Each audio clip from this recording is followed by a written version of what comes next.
Admiral Jake Harrison stood on the bridge of the USS Liberty, watching the stars through the main window. His coffee had gone cold hours ago, but he did not care. The message from the Corvallian High Command played again on the screen in front of him. The alien commander looked directly at him with those terrible yellow eyes that seemed to burn with hatred. The message was simple and clear. Humanity had 3 days to surrender all their outer colonies and accept Galactic Council rule, or face total destruction. 300 billion humans lived in those colonies scattered across 50 star systems. The aliens wanted humanity to abandon 1/3 of their entire species to save the rest. Commander Lisa Martinez stood next to him watching the same message. She was his tactical officer and had served with him for 12 years. She knew what he was thinking before he said it. The Corvallians had been the most powerful military force in the galaxy for over 2,000 years. Their biomechanical warships could heal themselves during battle. Their psionic warriors could disable entire crews without firing a single shot. They had conquered 15 different species in the past century alone. Each time the story was the same: surrender or die. Most species chose surrender, but humans had always been different. While other species focused on energy weapons and strange technologies, humans had perfected something else entirely. They had mastered kinetic warfare and tactical thinking that could adapt to any situation. Admiral Harrison smiled grimly as he looked at the readouts from their new quantum railgun systems. Each gun could fire a 15-ton tungsten core projectile at 30% the speed of light. Unlike energy beams that could be deflected or absorbed, these projectiles would punch through any known armor like it was made of paper. The bridge crew waited for his decision. Communications Officer Rick Phillips had his hand ready over the transmit button. Navigation Officer Dan Murphy was already plotting course options back to Earth or out to the fleet rendezvous point. Engineer Amy Foster was monitoring the weapon systems that had never been tested in real combat. They all knew what this moment meant. Humanity was about to make a choice that would change everything. Harrison thought about his daughter Sarah, who lived on New California in the Centauri system. She was 25 years old and had just gotten married to a terraforming engineer. They were planning to have children and start a family on a world that humans had built from nothing. The Corvallians wanted him to simply abandon her and billions like her to an uncertain fate under alien rule. He thought about his son Marcus, who commanded a research station near the edge of human space, where scientists were working on new technologies that could benefit all of humanity. The aliens wanted him to give up everything humans had worked for in the past 2 centuries. The Admiral walked over to the tactical display that showed the current position of the human fleet. 200 ships were scattered across the solar system on routine patrols and training exercises. Each ship represented the pinnacle of human engineering and the dreams of thousands of people who had worked to build them. The crews were volunteers who had trained for years to defend humanity against exactly this kind of threat. They had sworn an oath to protect human lives and human freedom no matter what the cost. Commander Martinez looked at the message again and shook her head. The Corvallian commander had spoken about humans like they were insects that needed to be controlled or eliminated. He had mentioned human stubbornness and human pride like they were character flaws that needed to be corrected. But Harrison knew better. Human stubbornness was what had allowed them to survive ice ages and plagues and wars on their homeworld.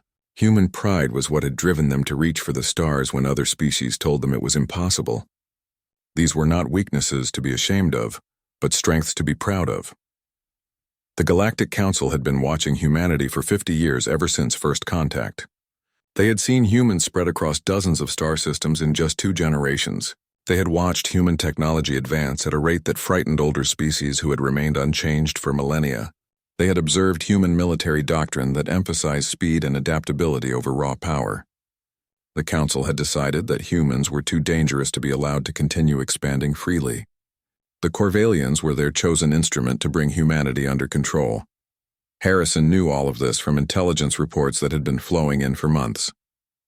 He knew that the Corvallians expected humanity to surrender, just like every other species had done.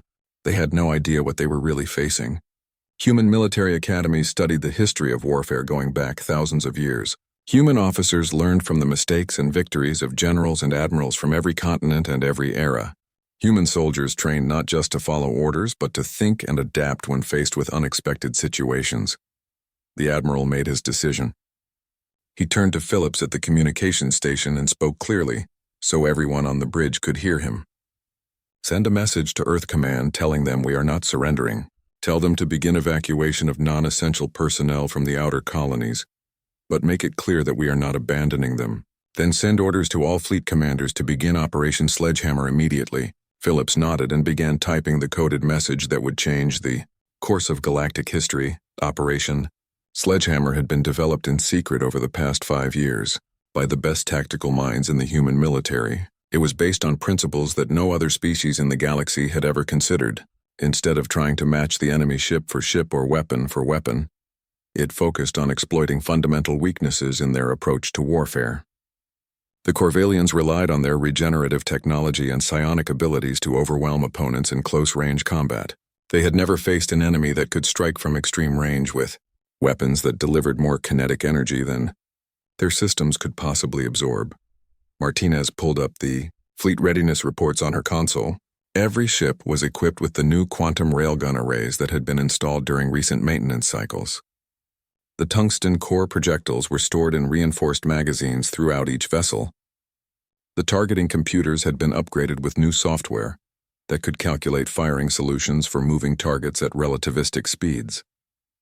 Most importantly, the distributed AI coordination system had been tested and refined until it could manage the complex calculations needed for fleet-wide coordinated strikes. Harrison looked out at the stars one more time before the battle began.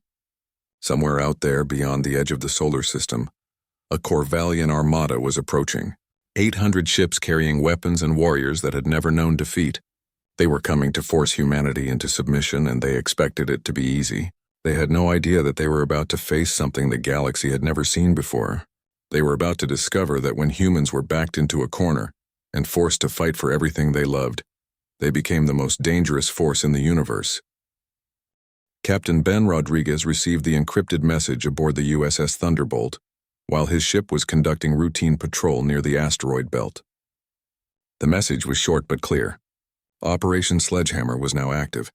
All ships were to proceed immediately to Rendezvous Point Jupiter 7 and prepare for combat operations. Rodriguez had been waiting for this message for months. Every captain in the human fleet knew that war with the Corvallians was inevitable. The only question had been when it would begin. Across the solar system, 200 ships began changing course toward Jupiter. The USS Defiance under Captain Susan Wright was conducting training exercises near Mars when the message arrived. The USS Valiant, commanded by Captain Chris Baker, was escorting a supply convoy to the outer mining stations. The USS Phoenix, led by Captain Helen Carter, was patrolling the edge of the system, watching for any signs of alien scout ships. All of them immediately abandoned their current missions and began the journey to the rendezvous point where they would face the greatest test in human history. The human fleet represented 50 years of technological advancement and military innovation. Each ship was equipped with quantum railgun arrays that could accelerate projectiles to incredible speeds, using principles that human scientists had discovered only a decade ago. The tungsten core ammunition had been specially designed to penetrate any known type of armor or shielding. Unlike energy weapons that could be deflected or absorbed, these solid projectiles would deliver their full kinetic energy directly to the target. Engineer Amy Foster worked frantically in the weapon bays of the Liberty, calibrating the new projectile systems. Each tungsten core round weighed 15 tons and was perfectly balanced for maximum stability during acceleration. The quantum railgun array could accelerate these projectiles to 30% of light speed in just under 2 seconds. The amount of kinetic energy delivered by each shot was equivalent to a small nuclear weapon, but without the radiation or electromagnetic effects that could be defended against. Lieutenant Commander Kate Turner sat at her communications console monitoring the fleet assembly process. Ship after ship reported ready status as they completed the journey to Jupiter 7. The coordination required for this operation was unprecedented in human military history. 200 ships had to arrive at precisely the right time and position themselves according to a complex three-dimensional formation that would maximize their firepower while minimizing their exposure to enemy weapons. The human fleet possessed another crucial advantage that the Corvallians did not understand. While other species relied on centralized command structures that could be disrupted or destroyed, humans had developed a distributed artificial intelligent system that allowed every ship to operate independently while maintaining perfect coordination with the rest of the fleet. Each vessel could make split-second tactical decisions based on real-time data from all other ships in the formation. Dr. Patricia Morgan, the fleet xenobiologist, had spent years studying Corvallian military tactics and ship design. Her reports had been crucial in developing the strategy that would be used in the coming battle. The Corvallians always fought the same way. They formed their ships into a tight spherical formation that maximized the effectiveness of their biomechanical regeneration systems and allowed their psionic warriors to coordinate their attacks. This formation had never been defeated because no enemy had ever been able to penetrate it. But humans had discovered a fundamental weakness in this approach. The tight formation that made the Corvallians so effective in close combat also made them vulnerable to long-range kinetic strikes. Their ships were positioned so close together that a well-coordinated barrage could hit multiple targets simultaneously. More importantly, their regenerative systems required time to repair damage and could be overwhelmed if enough kinetic energy was delivered in a short period of time. As the fleet completed its assembly, Admiral Harrison studied the tactical displays showing the position of every human ship. The formation they had adopted was unlike anything ever used in space combat before. Instead of concentrating their forces into a single large group, the human ships were spread across thousands of cubic kilometers in a carefully calculated pattern. From any single viewpoint, it looked like chaos, but the distributed AI system knew exactly where every ship needed to be. Navigation Officer Dan Murphy received the first sensor readings from the long-range detection grid. The Corvallian Armada was still 2 days away, but their approach vector was exactly what the human tactical computers had predicted. 800 ships, including their massive flagship dreadnoughts that had never been damaged in battle. The aliens were confident that this would be another easy victory like all the others they had achieved over the past 2,000 years. The galaxy's news networks had begun broadcasting live coverage of the approaching battle. Representatives from dozens of different species were watching to see how quickly the humans would be defeated. Most observers expected the battle to last less than an hour. The Corvallians had never needed more time than that to destroy any enemy fleet. Betting pools on various worlds were offering odds on whether humanity would surrender before the fighting actually began. But there were a few observers who understood that something different was happening.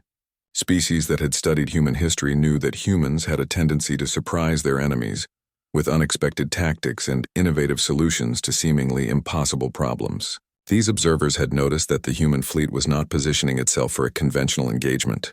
They were spreading out instead of concentrating their forces, which suggested they had some kind of plan that no one else understood. Harrison walked through the corridors of his ship, visiting each department to speak with his crew. In the engine room, Chief Engineer Ryan Clark was monitoring the fusion reactors that would provide power for the quantum railguns. In the medical bay, Dr. Jennifer Hayes was preparing for casualties. Even though the human battle plan called for engaging the enemy from a distance that would make return fire almost impossible. In the fighter bay, Commander Mark Thompson was briefing his pilots on their role in the coming battle. Even though fighters would play only a minor part in what was planned, the Admiral returned to the bridge as the final preparations were completed. Every system had been checked and double-checked. Every crew member knew their role in the battle plan. The tungsten core projectiles were loaded and ready. The quantum railgun arrays were charged and calibrated.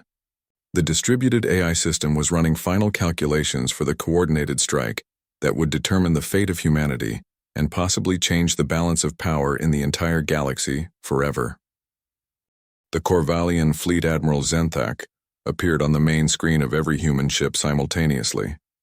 His scaled features were twisted with contempt as he delivered what he believed would be humanity's final ultimatum. Humans, you have chosen extinction over wisdom. We offered you the chance to survive under our protection, but your pride has made you foolish. We will now demonstrate why every species in the galaxy fears the Corvallian Empire. You will watch your fleet burn before we claim your worlds, Admiral. Harrison studied the massive alien formation on his tactical display. 800 Corvallian ships had arranged themselves in their traditional battle sphere, exactly as human intelligence had predicted. The biomechanical vessels were already beginning to pulse with the eerie green light that indicated their regenerative systems were active. Psionic energy readings showed that their mind warriors were preparing to launch attacks that could disable entire crews without firing a single conventional weapon. The alien fleet looked like something from a nightmare. Each Corvallian ship was a fusion of advanced technology and living tissue that could repair damage in real time. Their hulls were covered with organic armor that could adapt to different types of attacks. Their weapons were powered by the life force of captured enemies from previous battles.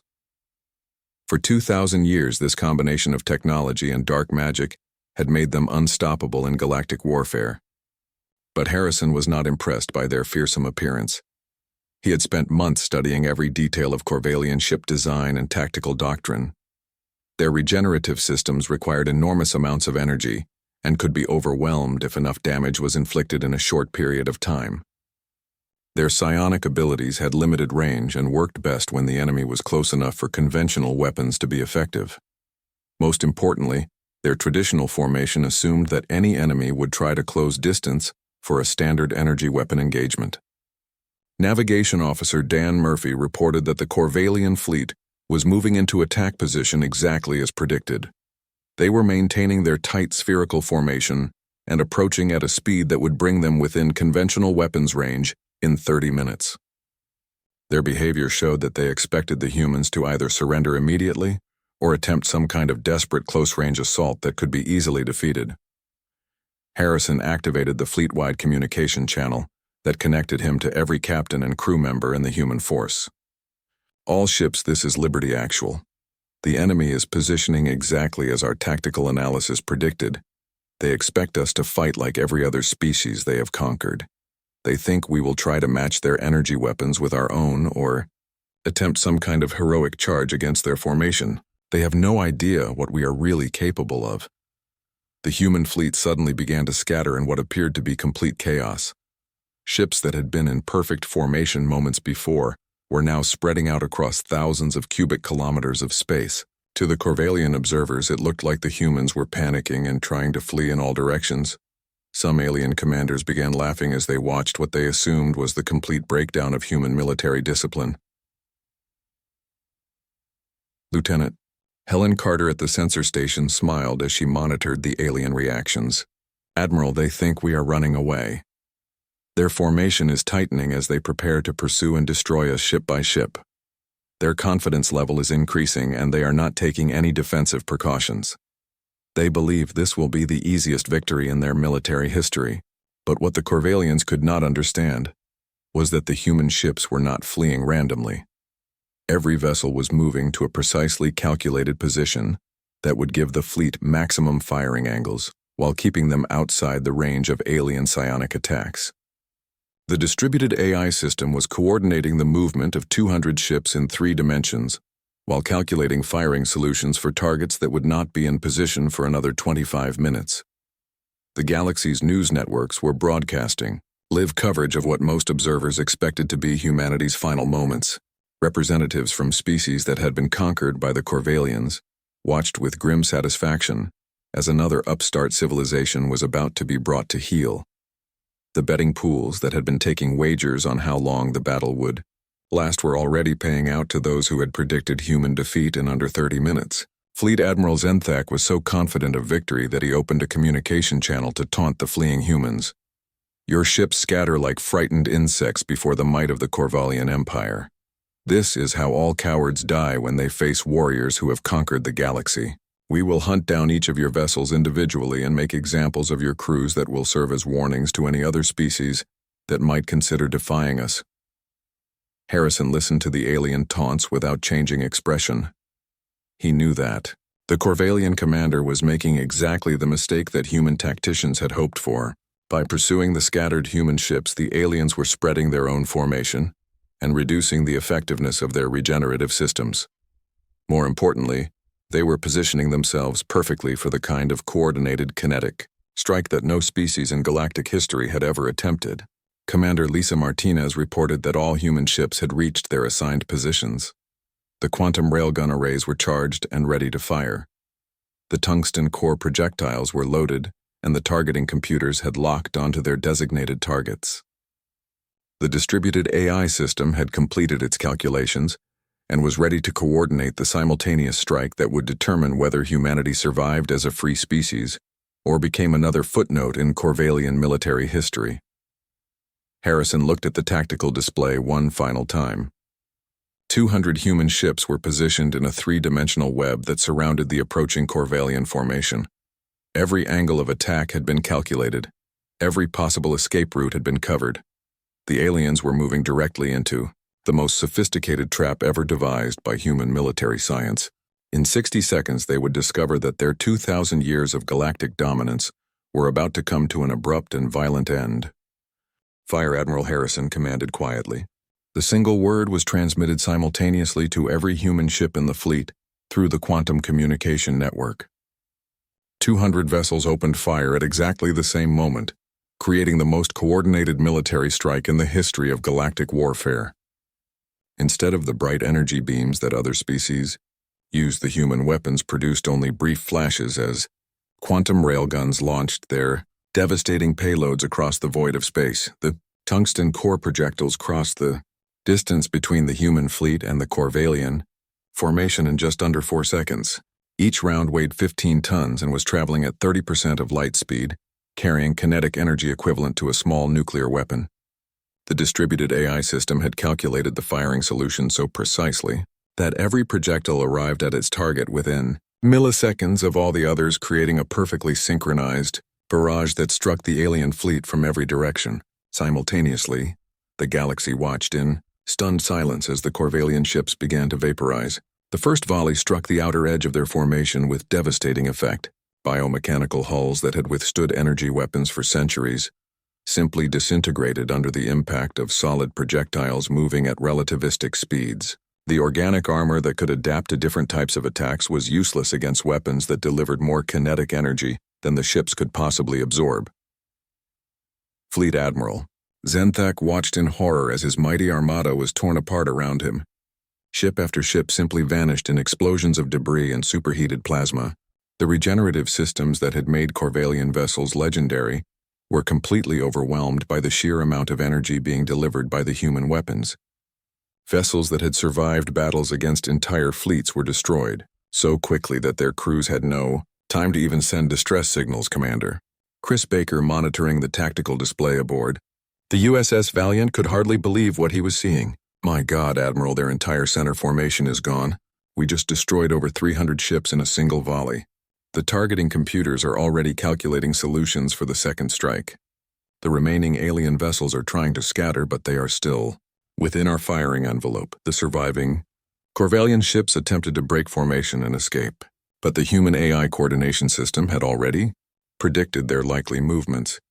The second volley caught them as they tried to flee with the same devastating precision as the first. Alien commanders who had spent their entire careers believing in their own invincibility watched helplessly as their ships were reduced to expanding clouds of wreckage by weapons they had never imagined could exist. The psionic warriors who had terrorized conquered species for millennia found their mind control abilities useless against an enemy that struck from beyond their range. The biomechanical technology that had given them dominance over the galaxy meant nothing against projectiles that delivered pure kinetic force. For the first time in their history, the Corvallians were facing an opponent that fought by completely different rules, and they had no defense against it. Captain Susan Wright aboard the USS Defiance watched as the third volley eliminated the last of the alien heavy cruisers. The human weapons were firing with mechanical precision every 30 seconds, giving the enemy no time to regroup or mount any kind of effective counterattack. The few Corvallian ships that survived each barrage were immediately targeted by the next one until there was nothing left but debris drifting in the cold vacuum of space.news networks across the galaxy fell silent as their reporters struggled to comprehend what they were witnessing. The mighty Corvallian armada that had struck fear into every civilized species was being systematically annihilated by a human fleet that had not suffered a single casualty.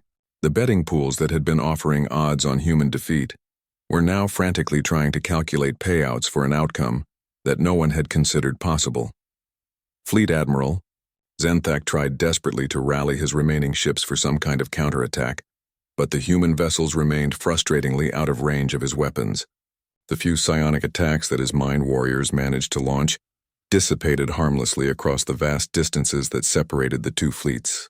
His biomechanical dreadnoughts that had never been damaged in battle were being picked off one by an enemy they could not even touch. Within 10 minutes of the first shot, the battle was effectively over. The Corvellian armada that had terrorized the galaxy for 2,000 years had been reduced to scattered debris, and a handful of damaged vessels trying desperately to escape. Not a single human ship had been lost or even damaged. The enemy had never gotten close enough to employ their feared psionic weapons or demonstrate their legendary regenerative capabilities. Harrison looked at the tactical display, showing the complete destruction of the alien fleet, and felt no satisfaction in the victory. This had not been a battle in any traditional sense, but rather the methodical elimination of an opponent who had been completely unprepared for human tactics and technology.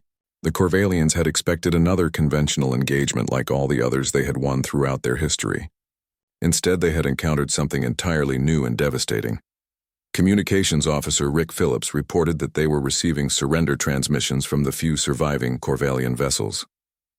The alien commanders who had been so arrogant just minutes before were now pleading for mercy and offering to provide information about other Corvellian fleets in exchange for their lives. The psychological impact of the defeat was already spreading beyond the battlefield as word of the human victory began to reach other parts of the galaxy. The admiral ordered his fleet to maintain position and monitor the debris field for any signs of survivors. He knew that this victory was just the beginning of a larger conflict that would reshape the political structure of the entire galaxy. The other species that had lived in fear of Corvellian domination would soon learn that humanity possessed the military capability to protect them.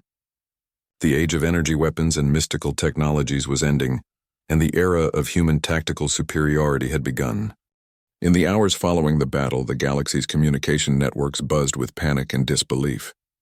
For the first time in recorded history, a species had completely annihilated a Corvellian fleet without suffering a single casualty.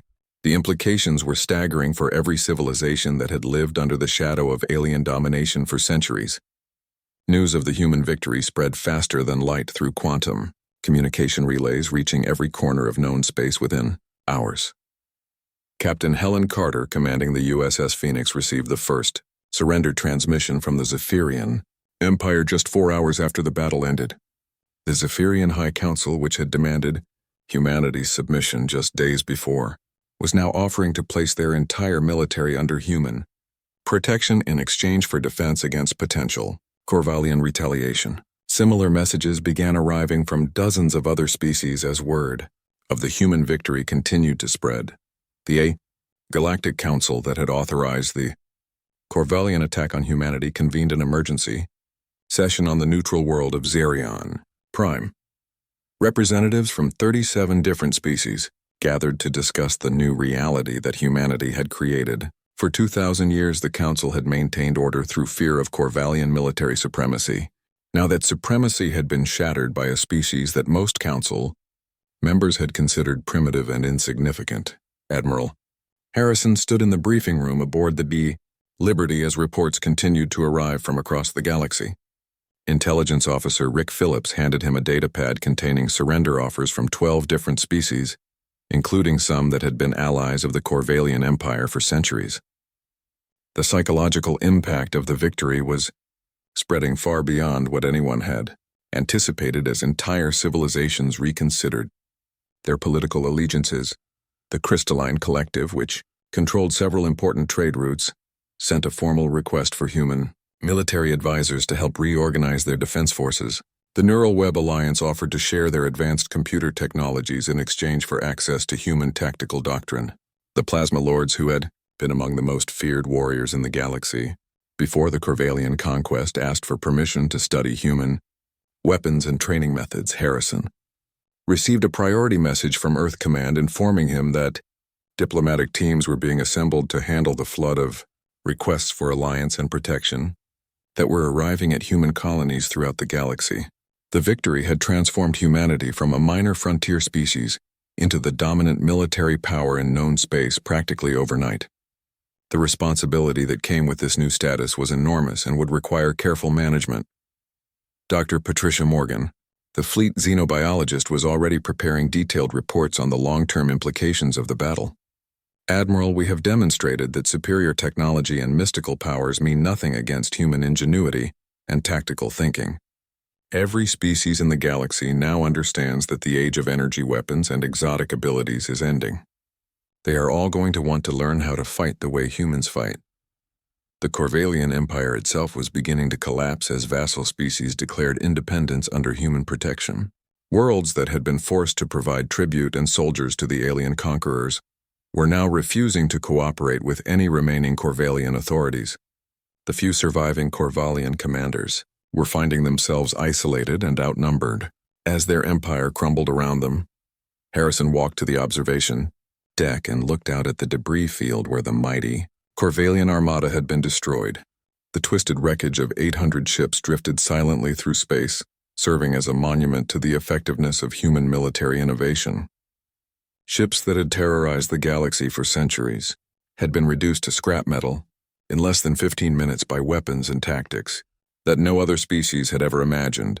Commander Lisa Martinez joined him at the window carrying the latest intelligence reports.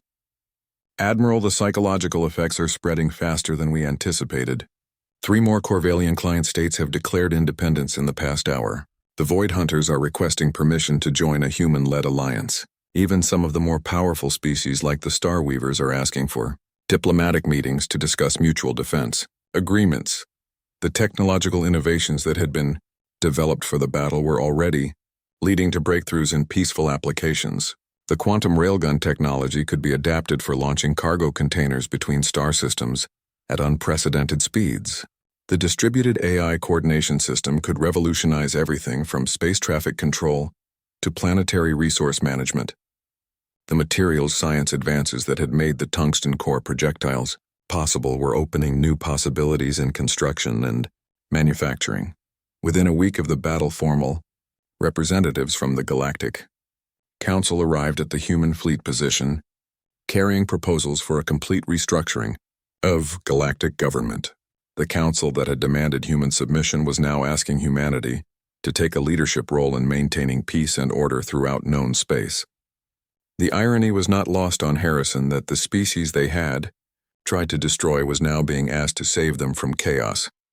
Harrison accepted appointment as the first human ambassador to what would become the interspecies alliance based on principles of mutual respect, rather than domination through fear. The new alliance would be governed by representatives from all member species, with decisions made through negotiation and compromise rather than threats and intimidation. The human fleet would serve as peacekeepers, ensuring that no species could again terrorize others through superior military force. As the human fleet began its journey home, Harrison reflected on how completely the galaxy had changed in such a short time. Humanity had not sought galactic dominance, but when forced to defend themselves, they had proven that sometimes the newcomer with fresh ideas could reshape an entire universe. The species that had conquered their own world through superior tactics and adaptability had simply scaled up their approach to meet a galactic challenge. The galaxy would never be the same. In a universe full of ancient powers and mystical forces, humanity had demonstrated that the most devastating weapon was still good old-fashioned human ingenuity applied with overwhelming force. The age of fear and domination was ending, and the era of cooperation and mutual defense was beginning.